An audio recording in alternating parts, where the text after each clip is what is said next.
மாதம் 30 பசும்பொன் முத்துராமலிங்க தேவருடைய குரு பூஜை விழா நடந்தது. இந்த விழாவில் பன்னீர்செல்வம், டிடிவி தினகரன், செங்கோட்டையன் ஆகியோர் ஒன்னா சேர்ந்தாங்க. இந்த விவகாரம் அதிமுகவுக்குள்ள பெரும் அதிர்வலைகளை ஏற்படுத்தியது. அதிமுகவுடைய ஒற்றுமையை வலியுறுத்தியதற்காக பதவி பறிப்புக்கு ஆளானாரு முன்னாள் அமைச்சர் செங்கோட்டையன். இப்ப கட்சியிலிருந்தே அதிரடியா நீக்கப்பட்டிருக்கிறாரு. இந்த நடவடிக்கையை செங்கோட்டையன் சற்றும் எதிர்பார்க்காத ஒண்ணுதான். ஒற்றுமை குறித்து பேசியதற்கே கட்சி பொறுப்புகளை பறித்தவர் பொதுச் செயலாளர் எடப்பாடி. அதோட கட்சியிலிருந்து ஒதுக்கப்பட்ட OPS, டிடிவி தினகரன் ஆகியோரோட கைகோத்தா தனக்கு எதிராக என்ன நடவடிக்கை எடுப்பார் என்பது செங்கோட்டையனுக்கு நல்லாவே தெரியுது. அதுதான் இப்ப நடந்திருக்கு இல்லையா? அக்டோபர் 30 பசுமொன்ல OPS அதிமுகவில் பிரிந்திருக்கும் சக்திகளாகிய நாங்கள் அனைவரும் ஒரே குடையின் கீழே இணைஞ்சு அனைவரும் ஒருங்கிணைந்து 2026 அதிமுக ஆட்சியை மீண்டும் அமைக்க வேண்டும் என்று முத்துராமலிங்க தேவரின் சன்னதியில சபதம் எடுத்திருக்கிறோம்.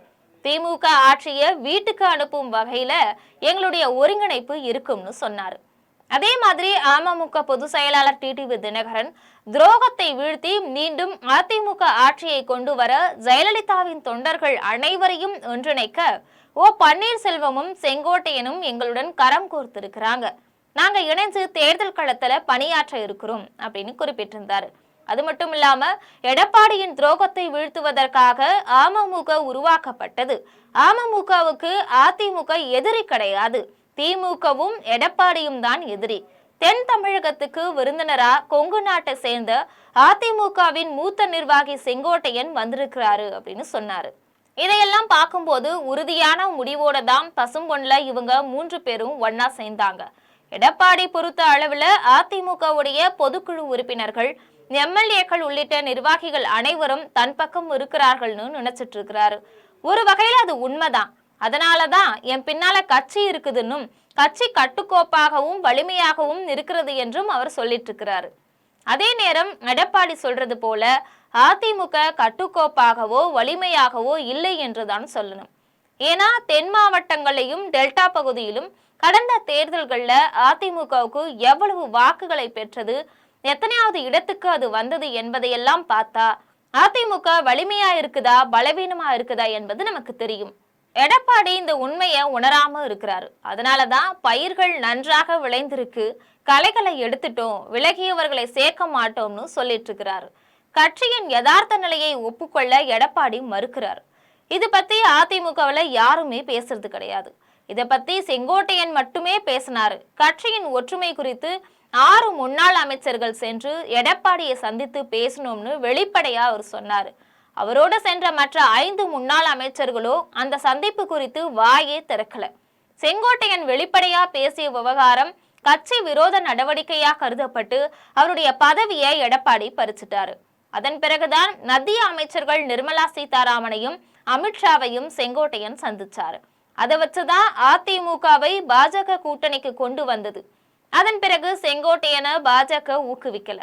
செங்கோட்டையன் கட்சியிலிருந்து தனிமைப்படுத்தப்பட்டார். அதன் பிறகு கட்சியிலிருந்து ஒதுக்கப்பட்ட தலைவர்களை சந்திக்க முடிவு செஞ்சு பன்னீர்செல்வத்தை சந்தித்து பேசி பசும்பொன் முத்துராமலிங்க தேவர் குரு பூஜைக்கு பன்னீர்செல்வமும் செங்கோட்டையனும் ஒன்னா போனாங்க. இவங்க இருவர் கூடவும் தினகரனும் சேர்ந்து மூவருமா முத்துராமலிங்க தேவருக்கு மரியாதை செலுத்தினாங்க. குரு பூஜையை ஒரு முக்கிய சந்தர்ப்பமாக கருதித்தான், ஒரு முடிவை எடுத்துதான் அவங்க பசும்பொன்ல ஒன்னு சேர்ந்திருக்கிறாங்க. எடப்பாடி பொறுத்த வரைக்கும் தனக்கு பின்னால தான் ஒட்டுமொத்த கட்சியும் இருக்கிறது, தான் என்ன முடிவெடுத்தாலும் யாரும் கேள்வி கேட்க மாட்டாங்க என்று நினைக்கிறார். எடப்பாடி கையெழுத்து போட்டாதான் கட்சி சின்னம் கிடைக்கும். அது அவருக்கு ஒரு பலம். அதோட ஒன்றிய செயலாளர், வட்ட செயலாளர், பகுதி செயலாளர் போன்ற நிர்வாகிகள் எல்லாருமே எடப்பாடி பழனிசாமி பக்கம் நிற்கிறாங்க. காரணம், தேர்தல் என்பது அனைவரிடமும் பணம் விளையாடும் நேரம். அதனால இந்த நேரத்துல கட்சி தலைமைக்கு எதிராக யாரும் குரல் கொடுக்க மாட்டாங்க. அதனால ஒட்டுமொத்த கட்சியும் தன் பின்னால் இருப்பதாக அவர் நினைக்கிறாரு. ஆனா அதிமுக நிர்வாகிகள் மத்தியில கடும் புகைச்சல் இருக்கு. பாஜகவுடன் கூட்டணி வச்சது பாதி பேருக்கு பிடிக்கல. வேற வழி இல்லாம அவங்க அமைதியா இருக்கிறாங்க. 2026 சட்டமன்ற தேர்தல்ல அதிமுக தோல்வி அடைஞ்சா அப்போதான் எல்லாமே வெடிக்கும். பாஜகவுடன் கூட்டணி சேர்ந்திருக்கும் நிலையிலும் அதிமுகவினருக்கு கூட்டணி பற்றிய பெரும் கவலை இருக்கு. தாவேக தலைவர் விஜய் என்ன மாதிரியான முடிவை எடுக்க போறாரு என்பது தெரியல. பாஜகவிடமிருந்து அதிமுக விலகனா அந்த சூழல்ல அதிமுகவுடன் விஜய் கூட்டணி வச்சா டிடிவி தினகரனும் ஓ பன்னீர்செல்வமும் மறுபடியும் பாஜக அணிக்கு போயிடுவாங்க. அதிமுகவும் பாஜகவும் ஓர் அணியில இருந்து விஜய் தனியா இருந்தா விஜயுடன் கூட்டணி சேர ஓபிஎஸ் உள்ளிட்ட மூவரும் முயல்வாங்க. ஓபிஎஸ், தினகரன், செங்கோட்டையன் மூவரும் திமுக சார்புடைய நிலையில இருக்கிறாங்க என்ற கருத்து இப்போ நிலவிட்டு இருக்கு. அதுக்கு சில உதாரணமும் இருக்கு. கரூர் விவகாரத்துல திமுக அரசை விட்டு கொடுக்காம தினகரன் பேசினாரு. திமுக தான் மறுபடியும் வெற்றி பெறும்னு மக்கள் பேசுறாங்கன்னு ஓபிஎஸ் சொல்றாரு. இவங்க மூவராலும் தனியா எதுவுமே செய்ய முடியாது. அதனால அதிமுக பாஜக கூட்டணி தொடர்ந்தா விஜயோட கூட்டணி சேர்றது, அதிமுக பாஜக தாவேகன்னு கூட்டணி அமைஞ்சா திமுகவுடன் கூட்டணி போவது என்பதுதான் மூவர் அணிக்கான வாய்ப்பா இருக்கும். அதன் மூலமா அதிமுகவை தோற்கடிக்க முடியும். அதாவது எடப்பாடிக்கு ஒரு பாடம் கற்பிக்க வேண்டும் என்று இவங்க நினைக்கிறாங்க. எதிரியோட சேர்ந்து துரோகியை தோற்கடிப்பது என்ற உத்திய கையில எடுப்பாங்க. ஒட்டு மொத்தத்துல விஜய் எதை நோக்கி நகரப் போகிறார் என்பதை பொறுத்துதான் மூவர் அணியின் கூட்டணி நகர்வும் இருக்கும். ஒருவேளை இவங்க திமுகவோட கூட்டணிக்கு போனா அது எடப்பாடி பழனிசாமிக்கு மிகவும் சௌகரியமா இருக்கும். திமுகவின் பி டீம் ஆகிவிட்டார்கள், புரட்சி தலைவர் புரட்சி தலைவியின் பாதையிலிருந்து விலகிவிட்டார்கள்னு எடப்பாடி விமர்சிப்பாரு. அப்ப மூவர் அணியில இருக்கக்கூடிய அதிமுக தொண்டர்களும் எம்ஜிஆருடைய விசுவாசிகளும் ஜெயலலிதாவின் விசுவாசிகளும் திமுகவுடன் மூவர் அணி சேருவதை எப்படி விரும்புவார்கள் என்று தெரியவில்லை. இதுல சசிகலா என்ன முடிவு எடுக்க போறாங்க என்பதையும் பார்க்க வேண்டும். ஓபிஎஸ், டிடிவி தினகரன், சசிகலா ஆகியோருக்கு தென் மாவட்டங்கள்ல ஆதரவு இருக்கு. ஏற்கனவே வன்னியர்களுக்கு 10.5% உள் ஒதுக்கீடு கொடுத்ததன் மூலமா தென் மாவட்டங்கள்ல பல சமூகங்களை எடப்பாடி பழனிசாமி பகச்சுக்கிட்டாரு. குறிப்பா முக்குளத்தோர் சமூகம் அவருக்கு எதிராக திரும்பிடுச்சு. அந்த இடஒதுக்கீட்டின் மூலம் முக்குளத்தோருக்கான கல்வி, வேலை வாய்ப்புகள் பறிப்பது போல அந்த நடவடிக்கை ஆயிடுச்சு.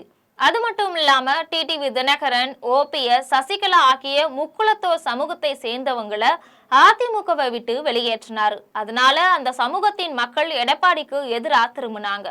சட்டமன்ற தேர்தலுக்கு சில மாதங்களே இருக்கு. இந்த சூழல்ல முத்துராமலிங்க தேவர் குரு பூஜைய தங்களுக்கு சாதகமான சில நடவடிக்கைகளை எடுக்கிறதுக்கு மூவர் அணி பயன்படுத்திக்கிச்சு. இப்போ இரு தரப்பும் பலமா இருக்கிறத பார்க்கலாம். அதாவது ஓ பன்னீர்செல்வம், டிடிவி தினகரன், செங்கோட்டையன் ஆகியோர் ஒரு புறம் இருக்கிறாங்க. இதுல சசிகலாவும் சேர்ந்து கொள்ளலாம். இன்னொரு புறம் கட்சியை தன்னுடைய கையில வச்சிருக்கக்கூடிய எடப்பாடி இருக்கிறாரு. தேர்தல் வரை யாரும் அவரை விட்டு போக மாட்டாங்க. இப்போ செங்கோட்டையனை கட்சியிலிருந்து நீக்கிட்டாங்க. இனி என்ன நடக்க போகிறது என்பதுதான் முக்கியமானது. இந்த சூழல்ல பாஜகவின் முன்னாள் மாநில தலைவர் அண்ணாமலை பேசியிருக்கும் கருத்து முக்கியத்துவம் வாய்ந்ததா பார்க்கப்படுது. கோவை விமான நிலையத்தை செய்தியாளர்கள் கிட்ட பேசிய அண்ணாமலை, பிடித்தால் பாஜகவில் இருப்பேன், இல்லை என்றால் வெளியே போய்விடுவேன் என்ற ரீதியில பேசியிருக்கிறாரு. பாஜகவிலிருந்து அண்ணாமலை வெளியே வருவதற்கும் தேர்தல் நெருங்கும் வேளையில் ஓபிஎஸ், டிடிவி தினகரன், செங்கோட்டையன் ஆகியோருடன் சேர்ந்து ஒரு அணி அமைக்கவும் வாய்ப்பு இருக்கு. தினகரனுக்கு எடப்பாடி எப்படி எதிரியோ அதே போலத்தான் அண்ணாமலைக்கும் எடப்பாடி எதிரி. அதனால எடப்பாடி பழனிசாமியை வீழ்த்த வேண்டும் என்று ஓபிஎஸ், டிடிவி தினகரன், செங்கோட்டையன், அண்ணாமலை ஆகியோர் கூட்டணி சேர வாய்ப்பு இருக்கு. விஜய் என்ன முடிவு எடுக்க போகிறார் என்பது இதுல முக்கியமானது. இப்படி அதிமுக சிதைந்து போயிருப்பது ஸ்டாலினுக்கு வசதியா போயிடுச்சு. அது எப்படின்னா, திமுக ஆட்சியில இருந்தா அடுத்த முறை ஆட்சிக்கு வந்ததில்லை. இதை 2026 சட்டமன்ற தேர்தல்ல ஸ்டாலின் முறியடிக்க அதிக வாய்ப்பு இருக்கு. செங்கோட்டையன், ஓபிஎஸ், டிடிவி அண்ணாமலையுடன் சேர்வார்களா, விஜயுடன் கைகோர்ப்பார்களா?